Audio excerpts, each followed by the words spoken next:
Good morning Odisha. आज मे 29 तारीख शुक्रवार 30 गुरुत्वपूर्ण न्यूज उपर आसंतु नजर पकाइबा। आपण मानक भल पाइबा स्वरूप गोटे गोटे लाइक निश्चित भाव रखिदेवे। इबोला लक्षण मिलिले एम्स जीवाकू पड़िबो, सज्जा प्रस्तुत। इबोला भाइरस को नहीं राज्य सरकार हाई अलर्ट रे रहिचंती। केंद्र स्वास्थ्य विभाग निर्देश आसिबा परे ओडिशा रे सतर्कता बढ़ी। आफ्रिकीय देशरू फेरुथिबा यात्रींक शरीर रे जदि इबोला लक्षण चिन्हट हुए तेबे तांकू भुवनेश्वर एम्स को पठाजिबो। जदि इबोला मामला रिपोर्ट हुए तेबे रोगी को एम्स रे 21 दिन पर्यंत संगरोध रे रखाजिबो। इबोला रोकिबाकू किछि दिन हेबो देश रे तत्परता देखिबाकू मिलिछि। पूर्व भुवनेश्वर विमान बंदर रे जांच कड़ाकड़ी करा जायथिबा बेले एबे पारादीप बंदर रे मध्य स्वास्थ्य टीम को सतर्क रखा जायछि। भुवनेश्वर एम्स रे 8टी शज्या रे प्रस्तुत रखिबाकू कुहा जायछि। कोनोसी इबोला लक्षण थिबा यात्री चिन्हट हेले तुरंत चिकित्सा पई पठाइबार व्यवस्था करा जायछि। एपर्यंत राज्य रे कोनोसी इबोला रोगी चिन्हट होई नाही बोली डॉक्टर मिश्र सूचना दैछन्ति। बालियंता भिड़ हत्या मामलें आउ जड़े गिरफ, 14 एबे भी फेरार। भुवनेश्वर बालियंता थानांचल में कनेस्टेबल सौम्यरंजन स्वाई को पिटी पिटी हत्या घटना रे क्राइमब्रांच आउ जड़े अभियुक्त को गिरफ करिछि। अभियुक्त होउछंती कटक सदर थाना अंतर्गत गंगेश्वर गड़ार गेड़ा ओरफ अशोक जेना। ताकू भुवनेश्वर पटिया थिबा एक होटेल गिरफ करा जायछि। एहाकू मिसाई गिरफ संख्या 17 रे पहुंची। भिड़ हत्या मामलें आउ 14 जन अभियुक्त एबे भी फेरार अछंती। सेमानंकू खोजिबा पई क्राइमब्रांच तनाघना जारी रखिथिबा डीआईजी बाटुला गंगाधर सूचना दैछंती। अपरपक्षे सौम्यंक रक्त नमूनारू स्टेरॉयड मिलिथिबा जणा पड़िछि। शरीरर अभ्यंतरीण अंगरू प्रचुर रक्तस्राव हेबारू सौम्यंकर मृत्यु होइतिबा व्यवच्छेद रिपोर्टरू जणा पड़िछि। सौम्यंक सांग ओम को आवश्यक कहले तदंत परिसरभुक्त करा जाय पारे बोली डीआईजी कहचंते। ओडिशा आसिबे प्रधानमंत्री नरेंद्र मोदी। राज्य सरकार 2 वर्ष पूर्ति कार्यक्रम में जोग देबाकू प्रधानमंत्री नरेंद्र मोदी ओडिशा आसिबे। एही सूचना दैछंती मुख्यमंत्री मोहन चरण माझी। निकटरे से दिल्ली गस्त अवसर रे प्रधानमंत्री को निमंत्रण करथिले। से सम्मति जणाइथिबा प्रधानमंत्री कार्यालय पक्षरु सूचना दिया जायछि। प्रधानमंत्री गस्त अवसर में भुवनेश्वर और पुरी रे पुनर्निर्माण होइतिबा विश्वस्तरीय रेल स्टेशन को लोकार्पण करिवे। सेहिभଳି भिड़मुक्त सहर योजना पई शिलान्यास करिपारंती। एही योजना रे 37टी नुआ रास्ता और एकाधिक फ्लाईओवर पई प्राय 7,826 कोटी टंका खर्च हेबो। 600 कोटी टंका रे जयदेव विहार नंदनकानन एलिवेटेड कॉरिडोर पई शिलान्यास करिपारंती। वीवीआईपी गस्त तथ्य प्रघट न करने को जिलापाल और एसपी को निर्देश। वीवीआई गस्त सूचना तथ्य प्रघट कले दृढ़ कार्यानुष्ठान नियाजिबो। भारत सरकार गृह मंत्रणालय पक्षरु एने कड़ा चेतावनी दिया जायछि। ए बाबद रे आवश्यक पदक्षेप नेबाकू प्रति राज्यर मुख्य शासन सचिव को निर्देश दिया जायछि। ए निर्देश पालन करबाकू सबु राज्यर पुलिस डीजी आईजी माननकू सूचित करा जायछि। एथिरे कुहा जायछि गत किछि वर्ष धरी वीआईपी गस्त संबंधी सूचना सोशल मीडिया और व्यक्तिगत मेसेजिंग आप माध्यम रे लीक हेबार अनेक घटना सामना को आसीछि। एहा फଳରେ सेही सूचना मीडिया अनधिकृत व्यक्ति हाथ को पहुंचुथिबारु सुरक्षा विपद बढ़ुछि। तेणु जेतिकी आवश्यक सेतिकी आधार रे सूचना बांटिबाकू निर्देश दिया जायछि। कर्णाटक रे बदलिला क्षमता, सिद्धरमैया इस्तफा, शिवकुमार हेबे मुख्यमंत्री। दीर्घ दिनर कंदल परे एबे कर्णाटक कांग्रेस रे आपात शांति फेरिबा आशा करा जाउछि। हाईकमांड को परामर्श मानी मुख्यमंत्री सिद्धरमैया इस्तफा दैछंती। से राज्यपाल को इस्तफा पत्र देइथिबा बेले ए निष्पत्ति बाबद रे कैबिनेट को अवगत कराइछंती। तांको स्थान रे दलर वरिष्ठ नेता तथा उपमुख्यमंत्री डीके शिवकुमार शीघ्र मुख्यमंत्री भाबे शपथ ग्रहण करिवे। सिद्धरमैया को दल पक्षरु राज्यसभा आसन जचा जाइथिले मध्य ताहाकू से प्रत्याख्यान करिसंती। से कहिसंती केवल दलर निर्देश मानि से इस्तफा दैछंती, किंतु कर्णाटक राजनीति रे सक्रिय रहिबे। दिल्ली जिबाकू तांकर कोनोसी आग्रह नाही। उल्लेखयोग्य कर्णाटक रे 2028 मसीह रे विधानसभा निर्वाचन हेबो। तेबे राज्य राजनीति रे अधारे मुख्यमंत्री परिवर्तन नुआ नुए। सिद्धरमैया पाद छुई आलिंगन कले डीके शिवकुमार। कर्णाटक राजनीति में मुख्यमंत्री पद को नहीं चली कल्पना जल्पनार एक प्रकार अंत घटी। गुरुवार मुख्यमंत्री सिद्धरमैया बेंगालुरु स्थित बासभवन में एक गुरुत्वपूर्ण जलखिया बैठक आयोजित होता। बैठक पर सिद्धरमैया और उपमुख्यमंत्री डीके शिवकुमार परस्पर को आलिंगन कर दलीय एकतार संकेत देते। यही अवसर में शिवकुमार मुख्यमंत्री सिद्धरमैया पाद छुई आशीर्वाद नहीं। दुई नेता फटो राजनीतिक महल में बेस आलोचनार विषय पलटि। मुख्यमंत्री बासभवन में आयोजित बैठक रे अनेक वरिष्ठ कांग्रेस नेता और मंत्री जोग देथिले। मंत्री एचके पाटिए, रामलिंग रेड्डी, एकाधिक विधायक दलीय पदाधिकारी मध्य उपस्थित रहिथिले। बैठक में संभाव्य नेतृत्व परिवर्तन उपरे गुरुत्व दिया जायथिला। अपरपक्षे शिवकुमार परवर्ती मुख्यमंत्री हेबाकू जाउथिबारु तांको बासभवन बाहर प्रशंसकंक प्रबल भिड़ देखिबाकू मिलिथिला। हरमुज्रे ईरान 5 ड्रोन ध्वंस कला अमेरिका। अमेरिका और ईरान मध्य विवाद पुणी बढ़िबार लगी। ईरान सामरिक प्रतिष्ठान उपरे आक्रमण करिछि अमेरिका। जवाब रे कुवेत रे थिबा अमेरिकीय सेना घाटी उपरे बालिस्टिक मिसाइल एवं ड्रोन माड़ करिछि ईरान। दुई देश मध्य पुणी बड़ युद्ध हेबा नै भय घारिछि। Iran Islamic revolutionary guard corps कहिछि गुरुवार सकाळे बंदार आक्रास विमान बंदर निकट रे थिबा सामरिक प्रतिष्ठान उपरे अमेरिका आक्रमण करिथिला। अमेरिकार सेंट्रल कमांड कहिछि ईरान पक्षरु होइतिबा 5टी ड्रोन आक्रमण को आमे रोकी दैछु। एमितिकी कुवेत रे थिबा अमेरिकार सामरिक घाटी उपरे ईरान बालिस्टिक मिसाइल माड़ करिथिला। तेबे कुवेत सेना एहाकू गतिरोध करी खसाई दैथिला। गत 27 तारिख राति प्राय 10:17 रे कुवेत आड़कू बालिस्टिक मिसाइल माड़ होइतिला। ओमान को ट्रम्प को धमक हरमुज्रे मनमुखी कले उड़ाई देबु। अमेरिका राष्ट्रपति डोनाल्ड ट्रम्प ईरान परे एबे ओमान को धमक दैछंती। कहिसंती हरमुज प्रणाली अंतरराष्ट्रीय सामुद्रिक रास्ता। एठारे कोनोसी देशर कब्जा होई परिबो नाही। केही एहा उपरे नियंत्रण रखि परिबे नाही। ए सामुद्रिक मार्ग देई सबु देशर जहाज यातायात करि परिबे। ईरान भली ओमान जदि एहाकू नियंत्रण करबाकू चेष्टा करे तेबे एहाकू भी उड़ाई दिया जिवो। उल्लेख थाउ कि हरमुज देई यातायात करुथिबा जहाज गुडीकरू टोल आदाय पई ओमान सो मिसी ईरान एक नुआ व्यवस्था प्रस्तुत करुछि। एथिलागि उभय देश मध्य आलोचना चलिथिबा रिपोर्ट प्रकाश पाइछि। बुधवार व्हाइट हाउस रे अनुष्ठित कैबिनेट बैठक पर ट्रम्प को सांबादिक माने ए बाबद रे प्रश्न करिबारु से ओमान को सीधा सड़क धमक दैथिले। ट्यूषा शर्मा मृत्यु मामला सासू गिरिबाला को गिरफ कला सीबीआई। भोपाल रे अभिनेत्री ट्यूषा शर्मा मृत्यु मामला रे तांको सासू तथा पूर्वतन विचारपति गिरिबाला सिंह को गुरुवार गिरफ करा जायछि। केंद्रीय तदंत ब्यूरोर एक टीम अचानक गिरिबाला बासभवन में पहुंचीथिला। टीम रे थिबा 3 जण अधिकारी पूर्वाह्न प्राय 10:30 रे पहुंचीथिले। एहा परे तांको वकील इनोस जॉर्ज काल्लोबी आसीथिले। गिरिबाला को सीबीआई टीम 6 घंटा जेरा परे गिरफ करिथिला। पूर्वरु मध्य प्रदेश हाईकोर्ट गिरिबाला आगुआ जामिन आवेदन खारज कर देथिले। गिरफ पूर्व सीबीआई टीम गिरिबाला बासभवन डिजिटल मैपिंग करिथिला। सीबीआई मुताबक ट्यूषा शर्मा शरीर में क्षत चिन्ह थिला, किंतु शाशुघर पक्ष ए बाबद रे कोनोसी संतोषजनक उत्तर देई पारि नथिले। ट्यूषा मृतदेह को फांसी उतारिबा बेले एई क्षत सृष्टि होई नथिला। बीजेपी संगठन हरियाणा, पंजाब, दिल्ली और त्रिपुरा रे नुआ सभापति नियुक्त। बीजेपी पक्षरु गुरुवार 4टी राज्य में नुआ सभापति नियुक्त करा जायछि। जातीय राजधानी दिल्ली रे वीरेंद्र सचदेवଙ୍କ स्थान रे केंद्रमंत्री हर्ष मालहोत्रा नुआ सभापति होइचंती। सेइबोली हरियाणा रे अर्चना गुप्ता, पंजाब रे केवल सिंह ढिलोन और त्रिपुरा रे अभिषेक देवराई को राज्य सभापति नियुक्त करा जायछि। बीजेपी रे राष्ट्रीय अध्यक्ष नितिन नवीन 4टी राज्यर सभापति नियुक्ति नहीं मुहर मारिछंती। केवल सिंह ढिलोन जड़े जनाशुना शिल्पपति। से पंजाब बन्नालारू 2 थर विधायक रहिचंती। कैप्टेन अमरिंदर सिंह को बेस निकटतर भावे से परिचित। आसंता वर्ष पंजाब रे विधानसभा निर्वाचन हेबाकू जाउछि।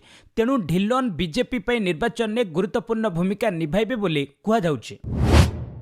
जयपुर रे ईदगाह बाहर रास्तार नमाज पाठ दीर्घ समय जाम। जयपुर दिल्ली राजपथ।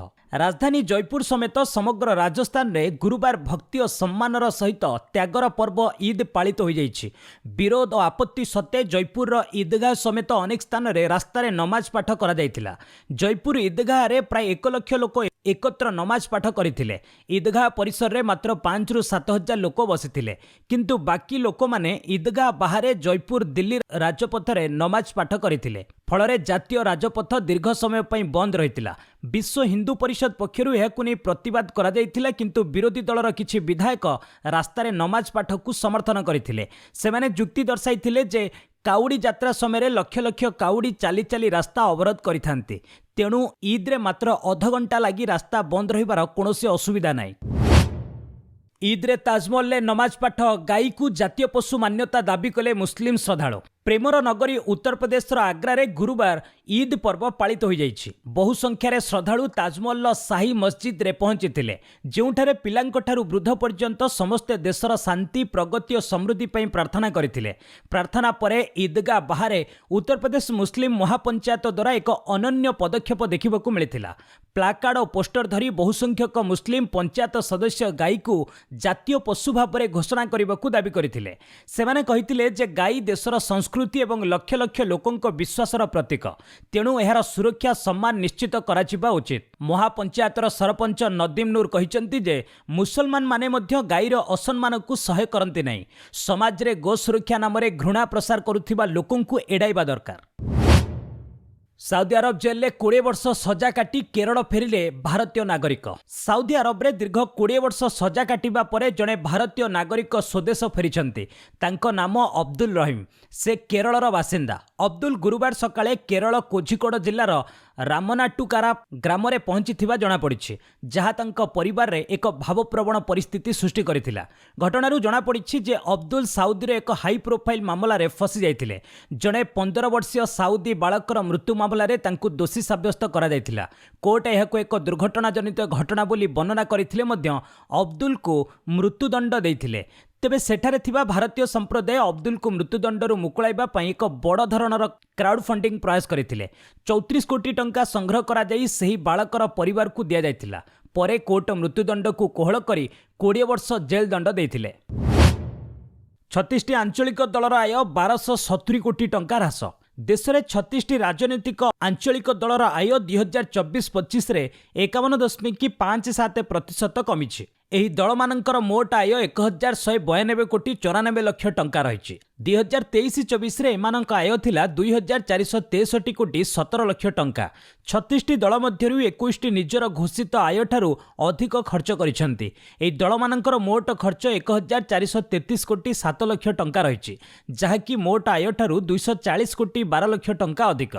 टीडीपी सर्वाधिक 228 कोटी 32 लक्ष टंका, टीएमसी 219 कोटी 35 लक्ष, वाईएसआर कांग्रेस 140 कोटी 39 लक्ष और बीजेडी 110 कोटी 14 लक्ष टंका आय होइतिला। वाईएसआर कांग्रेस पार्टी सर्वाधिक 340 कोटी 20 लक्ष टंका खर्च करिछि। बीजेडी 288 कोटी 44 लक्ष टंका एवं टीएमसी 227 कोटी 59 लक्ष टंका खर्च करिछि। गिर जंगल में 4 सिंह छुआ मृत्यु संक्रमण सन्देह 17 सिंह को करागला आइसोलेट। गुजरातर गिर जंगल विभिन्न स्थान में सन्देहजनक संक्रमण जो 4 सिंह छुआ मृत्यु होती। यह घटना 17टी प्राप्तवयस्क सिंह को पृथक कर आइसोलेट्रे रखाଯାଇଛି। मुख्यमंत्री भूपेन्द्र पटेल यह सिंह छुआ मृत्यु घटनार एक उच्चस्तरीय बैठक करिसेंती। जंगल परिवेश विभाग प्रमुख सचिव विनोद राव कहते जे वन विभाग द्वारा आमरेली और भावनगर जिलार समस्त सिंहଙ୍କ ଉପରେ कड़ा नजर रखाଯାଇଛି। प्रतिदिन सेमानଙ୍କ रिपोर्ट संग्रह करा जाଉଛି। ग्रीष्म ऋतु आरंभ में देखा जाइथिबा एपरि एक ऋतुकालीन रोग विरुद्ध रे सुरक्षा पई पदक्षेप निया जाଉଛି। गिर अंचल रे थिबा प्राय 350 रु अधिक सिंहଙ୍କ पई आवश्यक स्वास्थ्य पदक्षेप ग्रहण करा जाଉଛି बोली जंगल विभाग सचिव कहचंती। उल्लेखयोग्य पूर्वरु 2018 रे एक भाइरस जोगु गुजरात रे गोटिए मासरे 11 सिंहଙ୍କ मृत्यु घटितिला। केनिया रे स्कूल ले निया लगी 16 छात्री मृत। पूर्व आफ्रिकीय देश केनिया रे एक बोर्डिंग स्कूल ले निया लगी 16 जन छात्री मृत्यु घटी। एथिस आहुरी 79 जन आहत होइचंती। आहतंक मध्यरु अनेकंक अवस्था गुरुतर रही। राजधानी नाइरोबी ठारू 120 किलोमीटर दूर गिल अंचल रे थिबा सरकारी स्कूल को केनिया पुलिस सर्विस पक्षरु परिचालना करा जाउछि। एठारे 800 रु अधिक छात्री पाठ पढुचंती। सेमानंक मध्यरु अधिकांश पुलिस अधिकारी और कर्मचारी पिला। तेबे अग्निकांडर कारण जना पड़ी नहीं। प्रत्यक्षदर्शी कहवा अनुଯାयी हॉस्टेल ले 2टी मुख्य द्वार थिला। सेथिरु वार्डेन गोटे द्वार को बंद रखिथिले। फଳରେ हॉस्टेल भितरु छात्री माने बाहर को बाहरी पारि नथिले।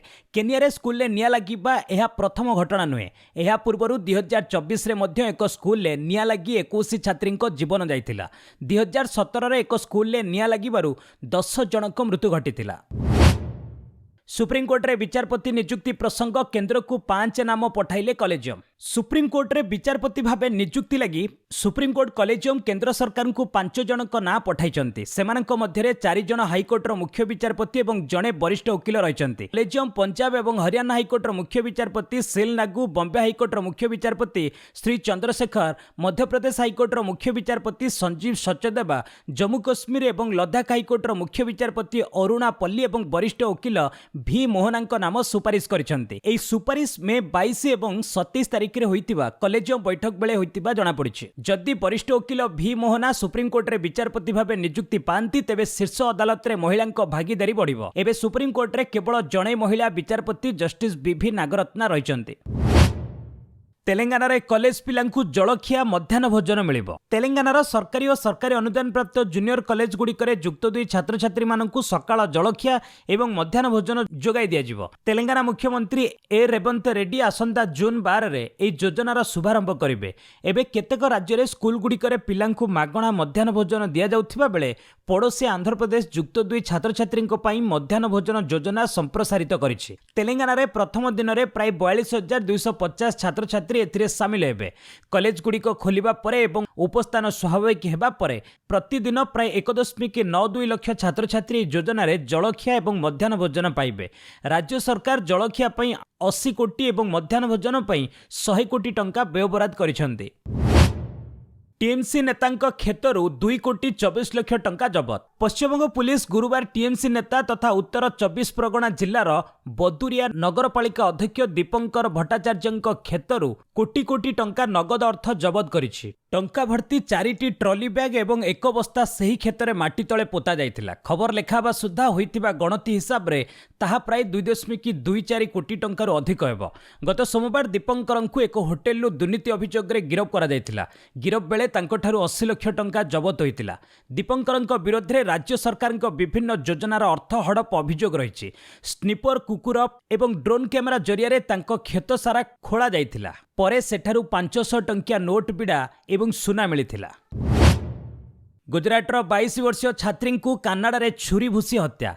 कानाडारू एक दुखद खबर आसी। उच्चशिक्षा पाई गुजरातरू कानाडा जाइथिबा जणे भारतीय छात्री को सेठारे छुरी भूसी हत्या करा जाइछि। तांको नाम विधि कल्पेश भाई मेघानी। 22 वर्षीय मेघानी गुजरात आनंद जिलार बासिंदा। विधि 4 वर्ष है कानाडा रे रही पाठ पढ़िबा सह पार्ट टाइम चाकरी करथिले, किंतु गत सप्ताह कानाडार नियागारा अंचल रे मेघाना को केही संदिग्ध व्यक्ति छुरी भूसी देइथिला। फଳରେ चिकित्साधीन अवस्था तांकर मृत्यु घटिथिबा स्थानीय पुलिस सूचना देइछि। हत्यार कारण अस्पष्ट रहिथिबा बेले हत्याकारी को पुलिस वर्तमान सुद्धा गिरफ करि पारि नथिबा जणा पड़िछि। इनसाइडर ट्रेडिंग अभियोग रे गूगल इंजीनियर विरोध में मामला। गूगल जड़े सॉफ्टवेयर इंजीनियर मिशेल स्पानुअल विरोध में अमेरिका प्रशासन पक्षरु इनसाइडर ट्रेडिंग मामला रुजु करा जायछि। से कंपनीर गुप्त तथ्य व्यवहार करी पॉली मार्केट प्लाटफॉर्म रे बेआईन भाव में 1.2 मिलियन डॉलर रु अधिक लाभ करिथिबा अभियोग होइछि। अभियोग अनुसार स्पानुअल आल्फा राकुन छद्म नाम व्यवहार करी गूगल अभ्यंतरीण गुप्त तथ्य हासिल करने सह विभिन्न बेटिंग करथिले। स्विट्जरलैंड रे रहुथिबा इंजीनियर विरोध में अमेरिका कोर्ट रे कमोडिटी प्रतारणा, वायर फ्रॉड एवं मनी लॉन्ड्रिंग भली गुरुतर मामला रुजु होइछि। निज कार्यालयर सुरक्षा नियमावली उल्लंघन करी सेही आर्थिक अनियमितता करिथिबा प्रशासन पक्षरु कुहा जायछि। दर वृद्धि मध्य पैकेजिंग उत्पाद 56% महंगा। आगामी दिन में दैनंदिन व्यवहार सामग्री महंगा हेब। सिस्टमेटिक्स रिसर्च रिपोर्ट अनुसार कंचामाल दर वृद्धि जोगु कंपनी गुड़िक चापरे अछंती, जहाद्वारा महंगा होइपारे खाद्य सामग्री एवं पर्सनाल केयर उत्पाद। रिपोर्ट रे कुहा जायछि भिन्न भिन्न वर्गर कंपनी गुड़िक गत मासेरु 2 मास हेब निज उत्पाद दर रे 3 रु 7% वृद्धि करिसंती। एहार मुख्य कारण हेउछि कंपनी गुड़िकर कंचामाल बास्केट बाबद खर्च पाखापाखि 10% बढ़ी। केतेक स्वतंत्र वर्ग रे खर्च बहु मात्रा रे बढ़ी जाइछि। शैम्पू बोतल, डिटर्जेंट कंटेनर एवं फ्लेक्सिबल पैकेजिंग रे व्यवहार होतिबा प्लास्टिक दर 56% पर्यंत बढ़ी जाइछि। मध्यप्राच्य रे चलिथिबा अस्थिरता मध्य ब्रेंट क्रूड दर 32% पर्यंत बढ़ी। सेही भली पाम ऑयल दाम भी 11% वृद्धि पाइछि। मेटा घोषणा कला पेड सब्सक्रिप्शन प्लान। विज्ञापन व्यतीत निजर आयर उत्स वृद्धि करने मेटा यार प्रमुख आप गुड़िक पेड सब्सक्रिप्शन प्लान लॉन्च करिछि। मेटार product head Naomi Gleit Facebook plus, Instagram plus एवं व्हाट्सएप प्लस आरंभ करने नहीं घोषणा करिसेंती। इंस्टाग्राम एवं फेसबुक प्लस मूल्य मासिक $3.99 रखा जाइथिबा बेले व्हाट्सएप प्लस मूल्य $2.99 रही। एही प्लान गुड़िक उपभोक्ता उन्नत analytics, profile customisation, premium sticker एवं कस्टम रिंगटोन भली अतिरिक्त सुविधा मिलिबो। एही सेवा गुड़िक भविष्य में मेटा वन नामक एक ब्रांड अधीन में अणाजिबो। मेटा द्वारा यह घोषणा करा जिबा परे कंपनीर शेयर मूल्य प्राय 3% वृद्धि पाइछि। भविष्यतर परिवर्तन पर रिलायंस प्रस्तुत कहले मुकेश अंबानी। रिलायंस इंडस्ट्रीज अध्यक्ष मुकेश अंबानी आर्थिक वर्ष 2026 वार्षिक रिपोर्ट रे कहिसेंति जे कंपनी विश्व अर्थनीतिर परिवर्तन एवं भारतर प्रगति रे प्रमुख भूमिका ग्रहण करने को प्रस्तुत अछि। कंपनी कृत्रिम बुद्धिमत्ता, स्वच्छ शक्ति एवं डिजिटल भित्तिभूमि उपरे विशेष ध्यान देउछि। अंबानी रिलायंस इंटेलिजेंस माध्यम रे भारत रे सार्वभौम एआई क्षमता प्रतिष्ठा और एहार सहज उपलब्धता उपरे गुरुत्व दैछन्ति। एहा सह ग्रीन एनर्जी क्षेत्र में Dhirubhai Ambani green energy giga complex एवं डिजिटल सेवारे जिओर भूमिका को अधिक सुदृढ़ करा जाउछि। रिटेल व्यवसाय जरिया रे घरे उत्पादन को मध्य प्रोत्साहन दिया जाउछि। आर्थिक वर्ष 2026 रे रिलायंस प्रथम भारतीय कंपनी भाबे $10 बिलियन रु अधिक वार्षिक नीट लाभ हासिल करिछि बोली से सूचना दैछन्ति। आईपीएल द्वितीय क्वालिफायर आज फाइनाल लक्ष्य रे गुजरात राजस्थान लड़ाई। चलित आईपीएल गुरुत्वपूर्ण द्वितीय क्वालिफायर मुकाबिला शुक्रवार खेला जिवो। एथिरे गुजरात टाइटन्स और राजस्थान रॉयल्स मध्य लड़ाई हेबो। एई मैच रो विजेता रविवार रॉयल चैलेंजर्स बेंगलुरु सह फाइनाल खेलिबो। तेणु सेमीफाइनाल सदृश एई मैच उभय गुजरात और राजस्थान पई गुरुत्वपूर्ण होई पड़िछि। गुजरात पूर्वरु प्रथम क्वालिफायर रे बेंगलुरु निकटरू हारी सीधा सड़क फाइनाल खेलिबाकू वंचित होइतिला। तेणु फाइनाल ले स्थान पक्का करिबा लागि गुजरात पई एहा अंतिम सुजोग। दल रे अधिनायक गिल को समेत साई सुदर्शन, जोस बटलर को परी इनफॉर्म बैटर रहितिबारु एक रोमांचक मैच देखिबाकू मिलिबो। अपरपक्षे राजस्थान एलिमिनेटर मैच रे सनराइजर्स हैदराबाद को मात देई क्वालिफायर 2 रे पहुंची। विस्फोरक युव ओपनर वैभव सूर्यवंशी मात्र 29 बॉल 97 रन विध्वंसी पाଳି खेली दल को जिताइथिले। तेणु तांको उपरे एबे समस्तଙ୍କ नजर रहिछि। सिंगापुर ओपन क्वार्टर फाइनाल ले सिंधु सात्विक चिराग। ओलंपिक पदक विजेयिनी पीवी सिंधु 9.60 कोटी पुरस्कार राशि विशिष्ट Singapore open badminton tournament quarter final ले प्रवेश करिसेंति। महिला सिंगल्स राउंड 16 मुकाबिला रे सिंधु 21-9, 21-12 सीधासळख गेम रे जापान रिको गुंजी को परास्त करथिले। ए मैच जितिबाकू सिंधु को 37 मिनिट समय लागिथिला। अपरपक्षे पुरुष डबल्स रे भारतर सात्विक साईराज रांकी रेड्डी और चिराग शेट्टी जोड़ी मध्य क्वार्टर फाइनाल ले स्थान पक्का करिछि। ए भारतीय जोड़ी प्री क्वार्टर रे 21-15, 11-21, 21-18 रे चाइनीज ताइपे जोड़ी को हराइथिले। मिक्स्ड डबल्स रे मध्य ध्रुव कपिला और तनिषा क्रास्ट जोड़ी क्वार्टर फाइनाल ले प्रवेश करिसेंति। फ्रेंच ओपन सिन्नर को हराई विपर्जय घटाइले जोआना। चलित फ्रेंच ओपन ग्रांडस्लैम टेनिस टूर्नामेंट रे सबुठु बड़ विपर्जय गुरुवार देखिबाकू मिलिछि। पुरुष सिंगल्स रो द्वितीय राउंड रे एक मैच रे परास्त होई top seed जानिक Sinnar विदाय नेछन्ति। Title दाबीदार Sinnar 6-3, 6-2, 5-7, 1-6, 1-6 set रे अणसीडेड खेलाड़ी आर्जेंटीनार जुआना मानुएल को निकटरू हारी जाइतिले। सिन्नर को पराजय परे एबे अन्य दुई तारका नोवाक जोकोविच और द्वितीय सीड अलेक्जेंडर जोरेव को उपरे समस्तଙ୍କ नजर रहिछि। उभय जोरेव और जोकोविच मध्य तृतीय राउंड रे स्थान पक्का कर सारिछन्ति। अपरपक्षे महिला विभाग रे 16तम सीड जापान नाओमी ओसाका, 10म सीड चेक गणराज्यर कारोलिन मुचोभा, 17तम सीड अमेरिकार इभा जोभिक प्रमुख विजय सह तृतीय राउंड रे पहुंचिछन्ति। तेबे 23तम सीड बेल्जियम एलिसे मर्टेन्स पराजय सह विदाय नेछन्ति। न्यूजीलैंड आयरलैंड सर्वप्रथम टेस्ट मैच ब्लंडेल रविंद्रଙ୍କ शतक। टेस्ट इतिहास रे न्यूजीलैंड और आयरलैंड मध्य सर्वप्रथम मुकाबिला बेलफास्ट रे आरंभ होईछि। एही 4 दिवसीय टेस्ट मैच रे टॉस हारी बैटिंग आमंत्रण पाइथिबा न्यूजीलैंड दमदार प्रदर्शन करिछि। दुई मध्यक्रम बैटर राचिन रविंद्र और टॉम ब्लंडेल को शतक बल रे भ्रमणकारी न्यूजीलैंड प्रथम पाली रे 8 विकेट रे 490 रन करी पाली घोषणा करिछि। रविंद्र 121 और ब्लंडेल 186 रन करथिले। सेबळी पदार्पणकारी डीन फॉक्सक्राफ्ट 98 रन ने आउट होई शतकरू वंचित होइतिले। आयरलैंड पक्षरु मार्क आदायर को 3टी विकेट मिलिछि। जवाब रे घरे आयरलैंड विपर्जयर सम्मुखीन होइछि। गुरुवार द्वितीय दिवस शेष खबर सुधा आयरलैंड प्रथम पाली रे 6 विकेट हराई 146 रन करिछि। द्रुत बोलर नाथम स्मिथ 5 विकेट नै आयरलैंड रो विपर्जय घटाइछन्ति। आईएमडीबी लोकप्रिय भारतीय सेलिब्रिटी तालिकार शीर्ष रे युद्धवीर अहलावत। चलचित्र तथ्य प्रदानकारी वेबसाइट आईएमडीबी साप्ताहिक लोकप्रिय भारतीय सेलिब्रिटी तालिकार जड़े नूतन अभिनेता शीर्ष स्थान हासिल करिसेंति। युव अभिनेता युद्धवीर अहलावत एही तालिकार ऐश्वर्या राय, थलापति विजय, शाहरुख खान एवं जूनियर एनटीआर भली बड़ सुपरस्टार मानकु पछरे पकाई प्रथम स्थान रे पहुंचिछन्ति। नेटफ्लिक्स रे प्रसारित चलचित्र कर्तव्य रे तांकर चमत्कार अभिनय पई युद्धवीर वर्तमान चर्चा रे अछन्ति। एही चलचित्र रे से जणे किशोर भूमिका रे अभिनय करी दर्शक और समीक्षकों प्रशंसा साउंटिछन्ति। एही कारणरू विश्वव्यापी प्रशंसक माने तांको प्रोफाइल अधिक सर्च करिछन्ति। युद्धवीर 2019 रे सांड की आंख चलचित्ररू निज अभिनय क्यारियर आरंभ करथिले एवं से लव हॉस्टेल और कोएड भली शो रे मध्य कार्य करिछन्ति। प्रसिद्ध उर्दू कवि बशीर बदरଙ୍କ परलोक। उर्दू गजल बादशाह डॉक्टर बशीर बदरଙ୍କ गुरुवार भोपाल स्थित तांको घरे परलोक घटिছে। तांकु 91 वर्ष बयस होइतिला। से दीर्घ समयरू डिमेंसिया रे पीड़ित थिले। एहा द्वारा तांकर स्मरण शक्ति दुर्बल हो जाइतिला। फଳରେ से लोकंकु चिन्हि पारु नथिले। एथिसह तांको शरीर मध्य दीर्घ दिन होला असुस्थ थिला। संध्यारे भोपाल टकीज निकट रे थिबा कब्रस्तान ने तांकु कबर दिया जाइछि। बशीर बदरଙ୍କ गजल एवं शायरी साधारण लोकंक ठारू आरंभ करी साहित्य प्रेमीଙ୍କ ମଧ୍ୟରେ बेस लोकप्रिय होई पारिथिला। तांको लिखित अनेक पंक्ति आज भी लोकंक मुहरु सुनिबाकु मिले। 1935 मसिया फेब्रुआरी 15 रे उत्तर प्रदेशर कानपुर रे बशीरଙ୍କ जन्म। से अलीगढ़ मुस्लिम विश्वविद्यालय रु बीए एमए पीएचडी हासिल करथिले। 1999 रे तांकु पद्मश्री समेत साहित्य एकेडमी पुरस्कार रे सम्मानित करा जायतिला। से 18,000 रु ऊर्ध्व शायरी उर्दू गजल एवं हिंदी कविता लिखिछन्ति। बस आज एट रखिबा पुणी नहीं आसबि लेटेस्ट अपडेट से पर्यंत विदाय नउछि। जय हिंद जय भारत।